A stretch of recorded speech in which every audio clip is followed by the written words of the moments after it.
The Amber Mac Show on Canada Talks, Sirius XM 167. Welcome to the Amber Mac Show. Coming up on today's episode, we dive into how much energy we need for our AI future, why more than 1,000 tech and business leaders signed a letter to condemn DEI rollbacks, what it means for the James Bond franchise to be in the hands of Amazon, and the sad state of local news across the country. But first, Jeff, how was your week? Pretty good, really. The ice is finally starting to melt here, and I can see daylight savings time on the horizon. So I'm trying to find some things to stay optimistic about in our completely insane world we're living in right now. Speaking of that, let's dive into the tech headlines.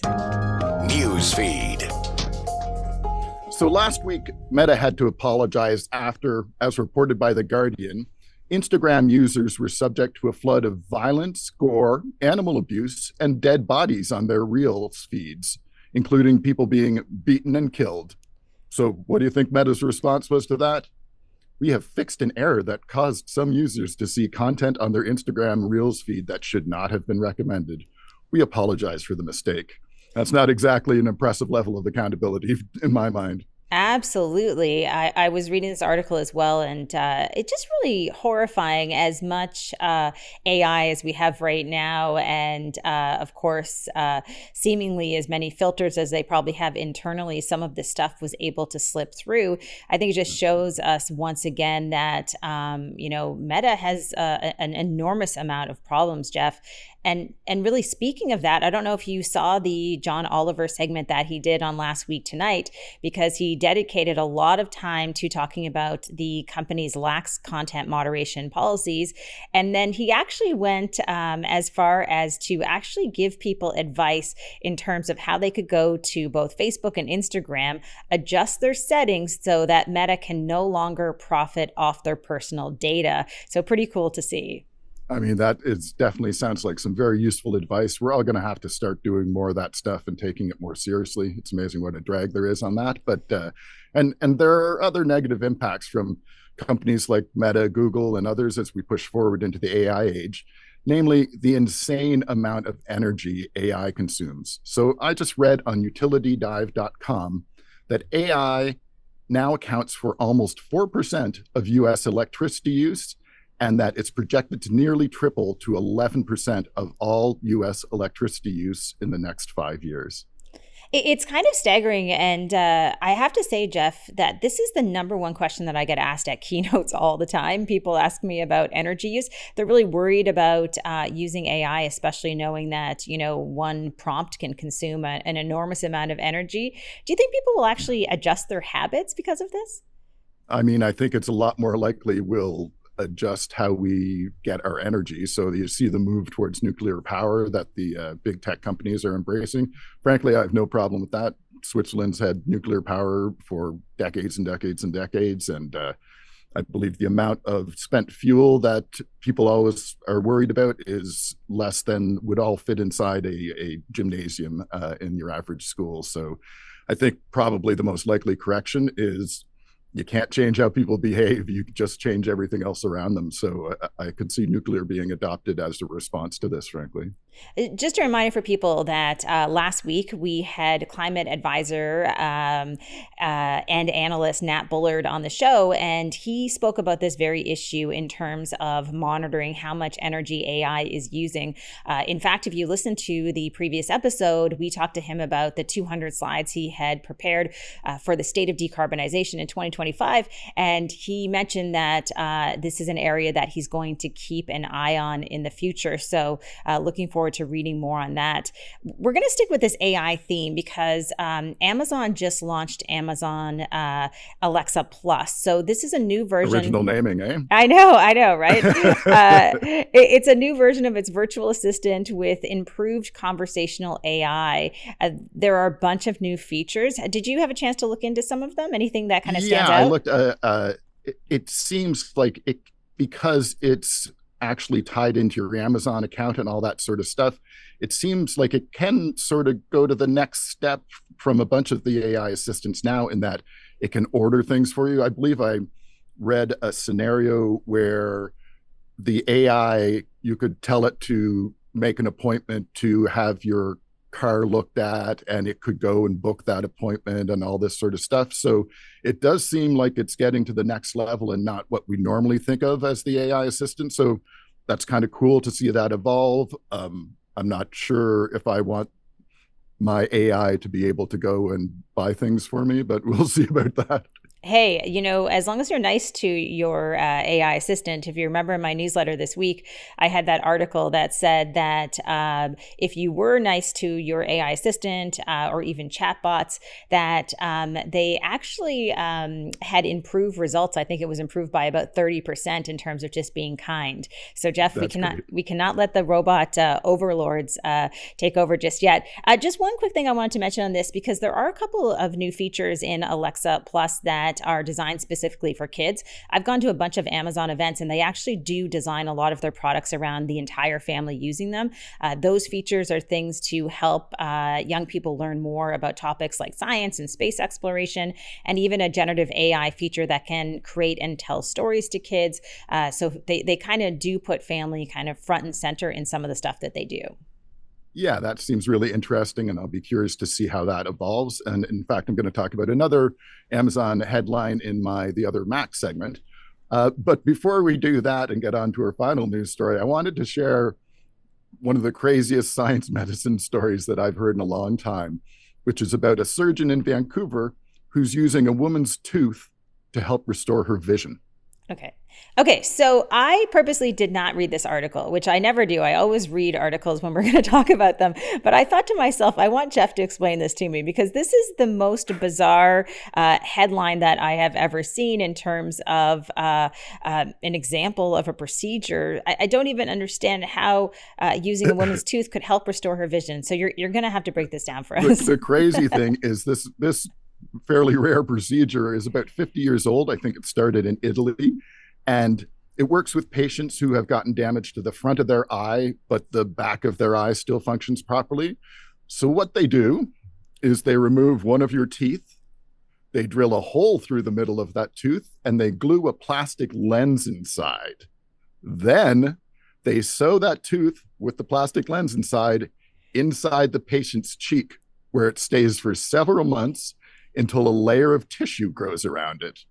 Then you pull it out with the tissue intact, cut a little hole in the tissue over where the lens is, and you stuff that thing into the person's eye and sew it into place with the tissue. And then the eye can use that new lens at the front of the eye to see through, and the back of the eye receives the light properly. So it's when somebody has something that's blocking the light from coming in their eye in the right way, this can essentially replace that lens with a lens embedded in a tooth in your eyeball, so that light gets through to the back of your eye.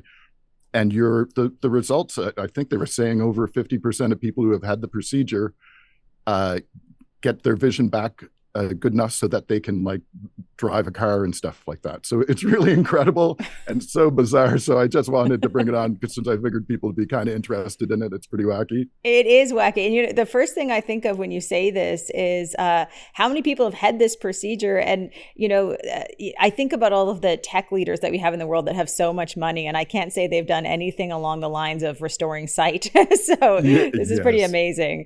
Exactly. Very cool. Okay. So people can check out that story online and dive into exactly how that came to be. An incredible story, really. Now we're going to stick with some more conventional tech news, because just before we were recording, I saw this headline from Microsoft that they have announced that they're closing down Skype. And Jeff, I do want to say that I went to a couple of different sources, as I usually do, because I thought there's no way they're going to shut that down. I mean, Skype is kind of a staple in the world of communication, but in fact, they are saying goodbye to it in early May.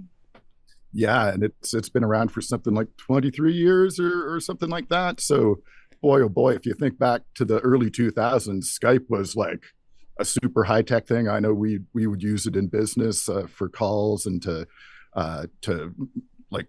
get a bunch of people on a call or record it and all that sort of stuff. So it's pretty wild to see it gone. And I guess I do understand that Microsoft has their Microsoft Teams product, so they're maybe kind of competing with themselves. But yeah, Skype will be another entry in the technology graveyard pretty soon. Unbelievable. All right, up next, Jeff is going to break down what it means for the James Bond franchise to now be in the hands of Amazon in our next segment, The Other Mac. The Other Mac. Amber and I just discussed the Amazon Alexa Plus AI announcement, and I totally get how all these big companies want to get into the AI game. But let's talk about a different recent Amazon announcement, namely that they've negotiated to take full creative control of the James Bond movie franchise. Now, this isn't a critique of whether I think Amazon can make great movies or television, although as a Tolkien fanatic, I have to say I have very mixed feelings about the job they did on Lord of the Rings, Rings of Power.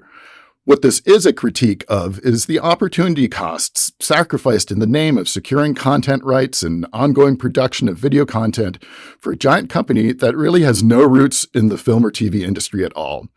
I mean, Amazon spent almost $250 million, that's billion with B, $250 million on buying the rights from the Tolkien estate, and then had a budget of almost $500 million for the first season of Rings of Power. Is this really what Amazon customers want Amazon investing in? I kind of feel similarly about Apple in this way. As much as I really love some of the many great shows on Apple TV+, I don't really want the premium price I pay for my beloved iPhone to be invested in getting the next big Hollywood star into another Apple movie. I want that money to be invested in making me the next great Apple device or software to make my life better. Beyond that, I am a little bit terrified by the potential for product placements. Apple doesn't have this issue due to the fairly luxurious nature of their products, and most studios can shop around for the coolest gadgets, but I shudder to think of what Amazon might be tempted to do by limiting itself to whatever tech Amazon wants to promote that quarter. So maybe we'll get something awesome from Amazon, like an Idris Elba James Bond. But if his AI is Alexa Plus and he boots up his Amazon Fire tablet to check in with his Amazon Astro home monitoring robot, then we're going to have to talk. I'm the Other Mac.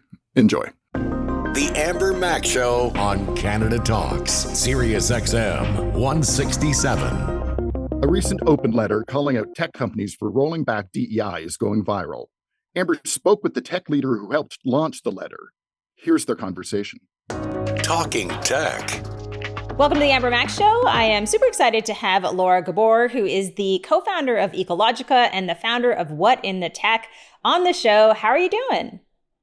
I'm doing very well, a little bit overwhelmed, but I'm doing great. Thank you so much for having me. Thank you for joining so last minute. I wanted to talk about this letter that you and a group had just put out. I also signed the letter, and this is focused on the fact that we're seeing this anti-DEI movement in the US, something that we don't want to import here into Canada, but we're seeing signals that that might be happening. So walk me back to the original idea behind why this letter was started.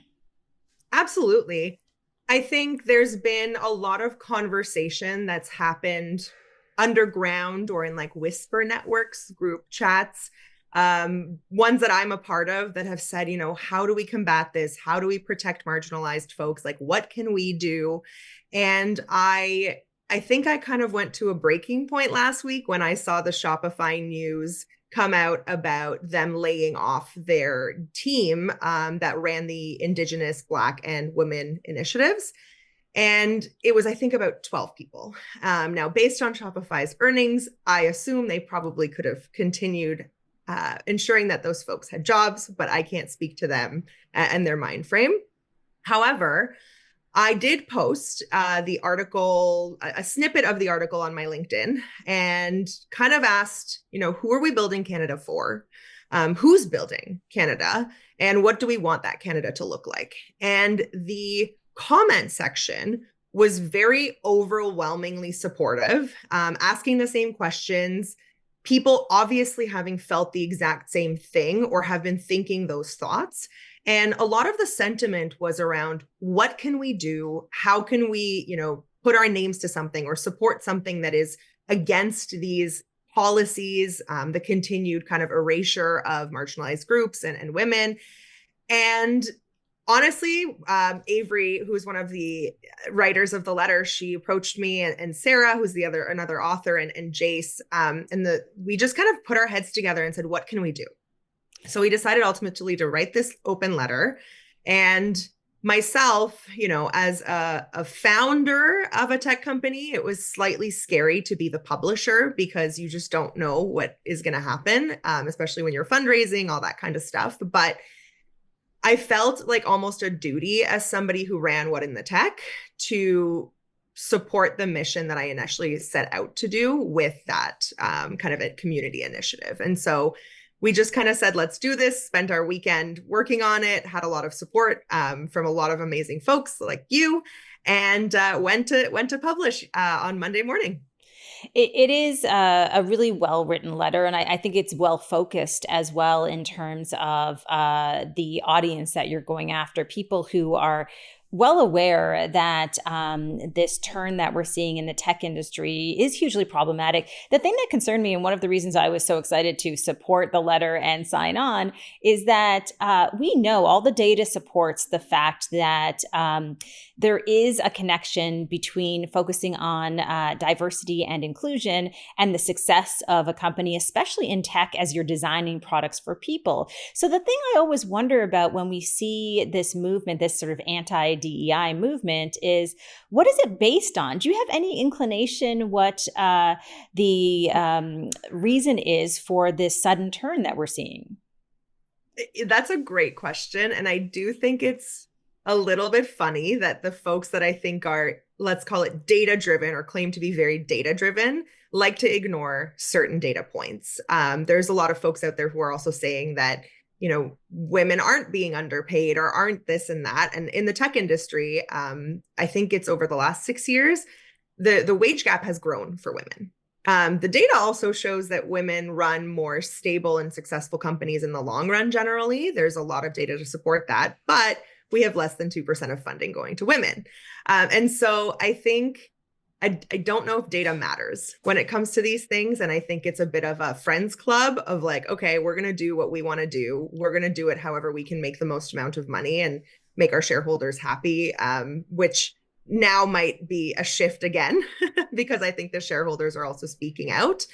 But I think it's this, there's been a performance, I think, put on.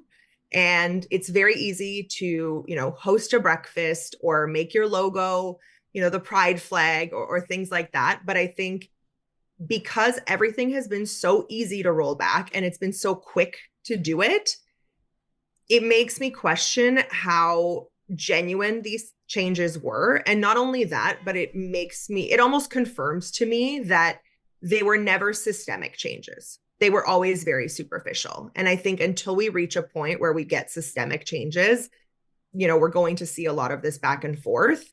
And I think systemic changes do feel like oppression to a lot of people.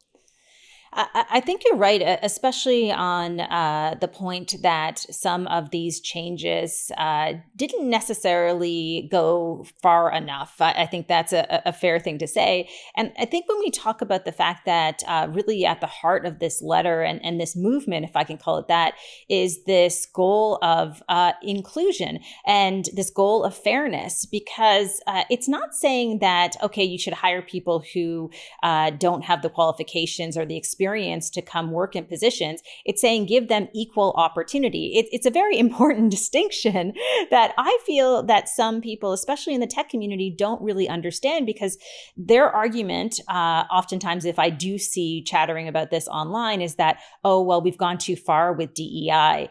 I don't know what that means. I don't know what data supports that. And I certainly spend enough time in tech to know that isn't obvious at any of these companies that I talk to, because I would argue that they probably don't go far enough. Do you think that this letter will actually help to make some of those more significant changes that need to occur?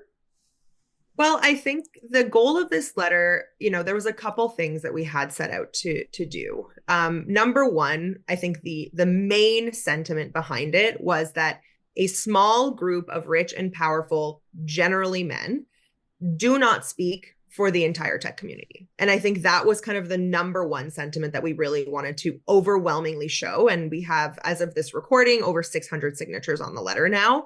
So I think we are succeeding in showing that the majority of the industry does not agree with the rollbacks. I think also we wanted to start a conversation. We take for granted, especially, a select maybe 50, 100 of us, how in the tech bubble we are. And I try and do my best to surround myself with some people who are just completely out of the industry. I still know people who mix up Spotify and Shopify. I know plenty of folks who are on certain platforms and programs and have no idea who the CEO is, despite them being billionaire in Canada. And so I think we take for granted the fact that there's awareness about these problems in the broader kind of nation as a whole. And I think making people aware that this is happening and that we don't agree with it is the main kind of sentiment that we were really trying to start with. And we do hope to continue down a path of more action-oriented steps. We've been talking a little bit behind the scenes about what that might look like, and you'll be the first to know when we have something concrete. Well, thank you so much for that. And thank you for taking the initiative on this letter. I think it's such an important first step in many ways. And I think, too, there are lots of people at tech companies who think that, okay, we're going to pursue these new anti-DEI policies because everybody else is doing it. Some of the biggest tech players in the world are doing it. So we should just follow suit. Doesn't mean they're necessarily bad people. Doesn't mean that they don't value diversity among their teams. But certainly, I think we should call them out, because if we don't, I think the consequences of this from an economic standpoint in terms of what's happening in this country are really, really significant. So I always say to people, I sleep better at night knowing that we're doing the right thing, especially on this topic. And I hope you feel the same way as well. Yeah, absolutely. And I think the overwhelming majority and feedback has been positive. And I know there's a lot of folks who are doing a lot of hard work in this space too. Toast is trying to put more women into tech. There's queer tech. There's a lot of initiatives out there. And so they're doing a really good job, I think, of continuing to speak up and raise awareness. But I think we would just wanted to put it in one place, kind of like the goal of What in the Tech is to centralize the tech knowledge that we have in the country. Well, thank you again. And thank you so much for taking the time to join me. And if people want to sign the letter, where's the best place for them to go? They can go to What in the Tech. They'll see a tab right at the top. It's whatinthetech.co. They'll see a tab at the top that says open letter. And if they can click that, they'll be able to read it in both French and English. And they'll have to scroll. What a friend said was 14,000 kilometers to the bottom where the form will be, and they can sign there. Excellent. Well, thank you so much for joining me. Thank you so much for your support. Amber, I know you signed the letter and the number of other signatures is just going up. What's the reaction been like since the interview? Well, Laura has done a bunch of interviews regionally as well as nationally. And last time I looked, they had more than 1,000 signatures, and it's still growing. I was happy to sign the letter because, listen, I think we need to promote more inclusivity in the tech sector. I go to a lot of these events, and I can tell you that certainly we can do a better job of inclusivity. So very happy to support that. For sure. And up next, Amber speaks to someone from Public Policy Forum about how to put the local back in local news and what our governments can do to help. You're listening to The Amber Mack Show on Canada Talks, Sirius XM 167. So a few weeks ago, Public Policy Forum published a report called The Lost Estate, How to Put the Local Back in Local News. Amber, you spoke to Alison Uncles from Public Policy Forum about the state of journalism across communities in Canada, right? Yes. So this has actually been kind of a long time coming. And Jeff, you'll be happy to hear sort of the origins of this story. We were chatting with Paul McNeil from Montague, Prince Edward Island, who is a big champion of local news. And he was telling me about this report coming out. And we were so excited to get our hands on it. It came out earlier on in February. So had a really great conversation with Alison. News Matters. In this week's News Matters segment, I am excited to have Alison Uncles join us, who is the Vice President, PPF Media and Communications. Alison, thanks for being here. Thanks so much for having me. I have been wanting to chat with you for a few weeks now, ever since I had a chance to dive into The Lost Estate, How to Put the Local Back in Local News. This report just came out in February. So before we dive into the report and its findings, how did this report actually come to be? That's a great question because the origin story is kind of interesting. Paul McNeil is a publisher of a local outlet in Charlottetown. And he also sits on the board of the Michener Foundation, Michener Ward Foundation. And the Micheners are kind of Canada's equivalent to the Pulitzers in the States. And that awards organization has been seeing over the years the kind of impact in real time of the disintegration of local news across the country. So they teamed up with the Rideau Hall Foundation, and the Rideau Hall Foundation is a nonpartisan, nonprofit kind of charity that works to support Governor General work, to fund a conference around local news. And they invited only entrepreneurs. So not journalists so much, although sometimes in local environments it's the same person, but people who are really interested in the business side, to try to crack the nut of what do we need in Canada to support local news in general.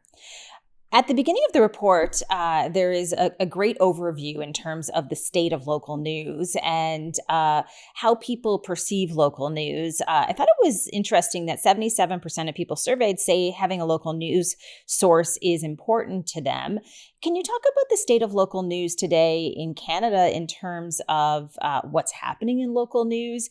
We hear a lot of stories of local news outlets that are shutting down, some new ones starting up. Where are we at today? Well, we're at a little bit of a sad place, I have to say. There is some optimism at the end of this, but the stats are really dire. We quoted statistics from the Toronto Metropolitan University project that monitors local news outlets across the country, and they've been doing this since 2008, and they've recorded 526 closures across the country since then. Of course, lots have sprung up in their place, but many of those have died quickly. So the net number is kind of 340 communities across the country don't have a local news outlet, and they did in 2008 or before then. So the numbers are rocketing downwards, and it's super scary in terms of democracy because, as you say, people really want their local news outlet. They value it. And what we found was in this Ipsos poll that surveyed 1,000 people across the country in smaller communities, so 100,000 and less, was the trust that people have in local news is much higher than the trust that they have in national news or international news.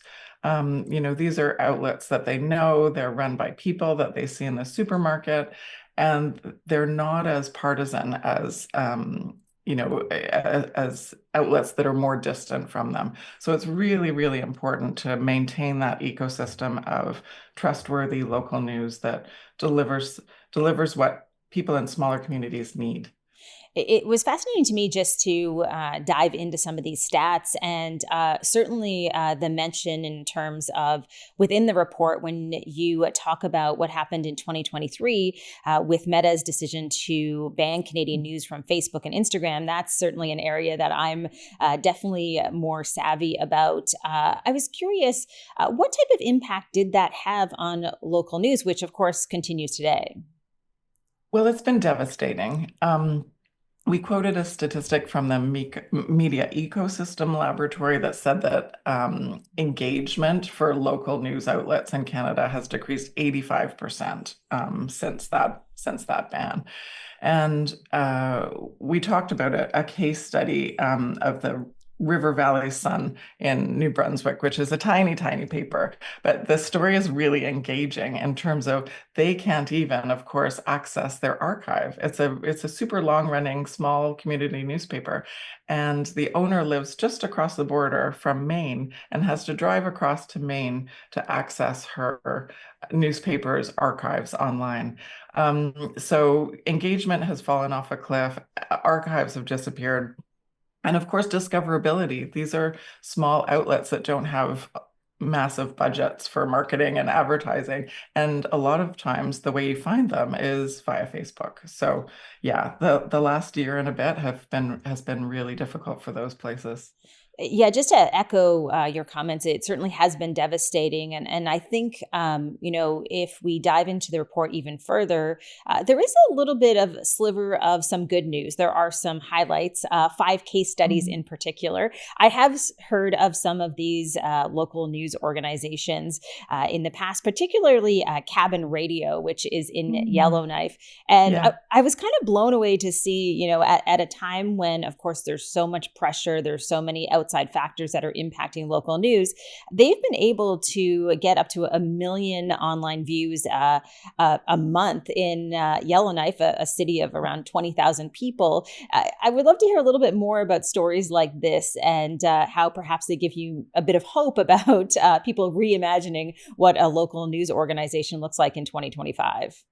Well, that's the really great news about this story is against the backdrop of really terrible headwinds that these outlets are having to face. You mentioned Facebook, of course, advertising dollars going to Amazon as well, local businesses folding and not being able to support them. So they're really up against a lot of trouble.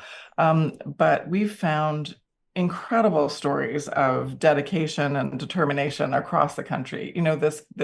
This conference that was organized by the Rita Hall Foundation and the Michener Awards Foundation, which I attended last year in Charlottetown, just made you want to weep at every corner. There were more than 60 entrepreneurs from across the country, and each one had a story like Cabin Radio. And I love the Cabin Radio story too. That's, as you say, a radio station in Yellowknife founded by a guy who moved to Canada from Britain for love. And the love part didn't work out in the end, but the radio station really has. And he's going head to head against the CBC there in a way that is really inspiring. During the wildfires a couple of years ago, he and his station were online, were broadcasting 24 hours a day. And that's really when they kind of made their mark there and won their listenership. We talked to the publisher and editor of the Haida Gwaii News, a new newspaper, very small in Haida Gwaii, that's distributed by bicycle and ferry and car. People come up to her in the street and give her checks, $200, $20, because they appreciate that this is so much work on her part in addition to her full-time job, which is not journalism. But she feels so strongly that the community needs a newspaper, and it has to be print there because the connectivity issues are so dire. So, just almost heroism there in Haida Gwaii, and Cabin Radio, another example, and the local in Toronto, also a great example of a new business model really making it work. That's an organization that decided that they would go the nonprofit route, and they're being funded by a number of charities. But their whole ethos is that they try to go deeper on really meaningful democratic stories that mainstream media are no longer covering. There are entire ridings in the city of Toronto even that are not covered well during an election. And so they do things like write profiles of the candidates and do long form features about election battles, as well as lots of other journalism, but that's kind of at the center. At their core, they're really determined to deliver the information that voters need to make educated decisions. So yeah, I mean, I could honestly go on. This conference and these innovators across the country are amazing, and they're going to do it. We're going to get there, but they do. That's the kind of middle part of the report. The end part of the report is Canada does need to do some things to help support this entrepreneurialism. Absolutely. A couple of times you've mentioned the Charlottetown conference, and wanted to dive into what took place there. You did refer to a couple of examples of people who came, some of those local stories, but I also thought it was interesting to read about the role of government in terms of supporting local news, and in particular something that I hadn't really thought about. It was, and I'm going to quote from the report: "If we could just get their advertising, we wouldn't need subsidy programs." And, Mhm. this was like an aha moment for me when I was reading through this. Of course, this makes sense, right? If governments of all sizes could advertise in local news, that would be the support that these local news organizations would need versus subsidies. So could you unpack that a little bit? Yes, for sure. That's a really, I'm so glad you picked up on that point because I was very excited by it as well. And it did light a fire at the conference when it was mentioned on the stage that in the States, this is being done in a few states that and of course, in Ontario, the Ontario government last year decided to allocate 25% of its advertising spending to community newspapers. They were actually modeling that idea on something that had happened in Australia, and it's brilliant. It's brilliant from both angles. It helps the community newspaper, but it's also helping the Ontario government reach these communities that are sometimes difficult to reach. So their advertising dollars are being really well spent, and they're supporting, this democratic kind of ideal. So that was one idea that surfaced at the conference. That then we kind of investigated and researched and pulled out in our report. But the other one is also an advertising tax credit for local businesses. So local business would have would have the choice about where they might like to advertise. Do they want to advertise in Cabin Radio? Do they want to advertise in Haida Gwaii News? And if they choose a community newspaper, they would have a tax credit as a result. So it's leaving the decision making in terms of with the local business. But if they choose to advertise locally, they get there's an advantage for them rather than going out of habit to Facebook and Google. All really smart ideas, and I think necessary for the future. Another thing in the report was this section on philanthropy and the role that philanthropy can play in terms of supporting local news, which, if I understand this correctly, in the U.S. is actually quite common and prevalent. How does that fare to what's happening here in Canada? Yeah. Yeah, philanthropy is another kind of exciting axis where we could see a lot of upside here. The States has an organization called Report for America that we got pretty excited about. They're nonpartisan, they're nonprofit, and they use philanthropic funding to run a program that is just incredibly innovative. They help local newsroom. They fund local reporters. So they will give a local newsroom, a reporter. They'll pay for 50% of the person's wage. Then they'll ask the local newsroom to fundraise for 25%, and they'll help with that fundraising. So they teach the local newsroom how to fundraise, and then they ask the local newsroom to pay 25% of the wage themselves. And there's a whole learning program that's kind of wrapped in that too. So it's not just that you put a young reporter in a newsroom and just hope that they fare okay. They're really well supported. And the local newsroom is learning how, in a sense, to fund itself long term, because this program will help it for a short term, and then they can use the funding muscles that they've acquired to go out and fundraise for themselves. So we've suggested that model for Canada, and that would really mean philanthropy stepping up to help fund it. But the other thing, I guess, to note around philanthropy in Canada is that there are 200 philanthropic local organizations across Canada, like the Toronto Community Foundation is one of them, and there's 199 others. And they really, I would say, in a way that is respectful, but Toronto Foundation has led the way on this, but they really need to start thinking of their funding more broadly, that in lots of cases, they're funding a homelessness project, or they're funding a morning breakfast program, or that kind of thing in their community. But there's a connection, a really strong connection to that kind of work and journalism. They really do go hand in hand. And if the journalism isn't there to raise awareness about these problems that the community foundations are so invested in, then there's a critical piece missing. So if the local philanthropic community could start to recognize that they need journalism to further the causes that they're interested in, we could hopefully start to see some more funding heading into the direction of local news outlets. It feels to me like this is a bit of a roller coaster in terms of this journey of local news and where we're at right now. Certainly lots of highs and lots of lows. My last question for you is just the impact of what happens if we don't get this right. In the conclusion, in particular, I was reading a great paragraph kind of summarizing the situation that we are in. And the report writes, at stake is nothing short of the social and political health of communities across the country. Democracy, as is often said, dies in darkness. What happens and how much time do we have to sort of restore things to the point where local news continues to be viable for these communities? Yeah, that's a great question. And it's really scary. We asked in this poll communities who had lost an outlet what it meant to them. What was life after you lost that outlet? And they talked about things like not knowing what's going on in the hospital, not knowing what's going on at police, not knowing what's going on in the courts. They felt that their ties to the community were weakened. They even talked about empathy, kind of social empathy declining. They didn't care as much about each other because they didn't know each other.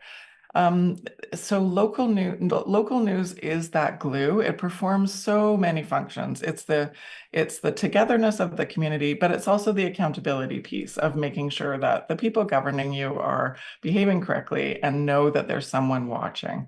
There are studies, lots of studies in the States, fewer of them in Canada, but around the idea that small communities even do better financially when there's local news there, because that sense of watchdog does make people behave more fiscally responsibly. So that's a long answer to a really beautiful question. I love the quote that you read. Without local news, we are in terrible, terrible trouble, democratically and socially. And I think that I'm starting to feel a groundswell. This report came at just a moment where, of course, we're feeling more of a sense of national pride around possible tariffs coming soon. But also the idea that local news has finally got on the radar nationally. And, this conference was one piece of it. This report was another piece. But I'm starting to hear everywhere I go, and this podcast is a piece of that, in terms of people being interested in exploring the question of what happens when we don't have it. And the answer is big, big trouble, big trouble. So I'm hoping that some of these ideas, government ideas, philanthropic ideas, ideas for entrepreneurs, will plant seeds that will really grow and start to feed this a really important ecosystem. Well said, Alison. And thank you so much for joining me today. For people who want to read the report, where is the best place for them to go? ppforum.ca. Thank you for the plug. Absolutely. No, I mean, it's a really easy, concise read for people who want to understand this subject a little more deeply. And really appreciate you taking the time to join me today. Thank you. Thanks so much for the great questions. Thanks, Alison and Amber. It's good to hear that so many local news organizations are finding new ways to stay afloat. Yes, and after covering the election here in Ontario, I think it's fair to say that we need good quality news sources now more than ever. Voter turnout in the province was quite low, around 45%, Jeff. So I think, local news helps to really inform people, and so many people, I think, are incredibly disengaged. Absolutely. And I mean, Facebook not carrying news is hurting that, but not a good sign for sure when you get only 45% of people coming out for that. Well, that's it for today's show. But before we go, here's a sneak peek at what's coming up next episode with education strategist and speaker Dwayne Matthews, who talks with Amber about what we need to do to reimagine the future of learning.